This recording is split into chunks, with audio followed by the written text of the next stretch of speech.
Foarte mulți dintre voi ați cerut un tutorial la ecranul transparent pe care vi l-am arătat în clipul anterior. Ei bine, pentru voi, dragii mei, astăzi am făcut acest tutorial. Hai să vă arăt cum se face. Pasul 1. Căutați pe Google background transparent, adică fundal transparent, și descărcați oricare dintre aceste imagini la voi pe telefon.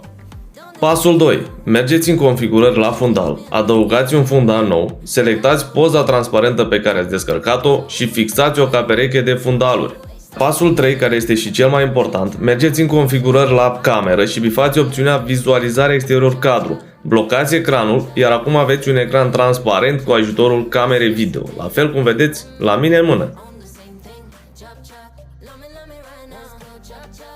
Dacă nici de data asta nu ai înțeles cum se face, lasă-mi un mesaj pe Instagram și promit că o să-ți răspund acolo și o să spun exact cum am făcut treaba asta.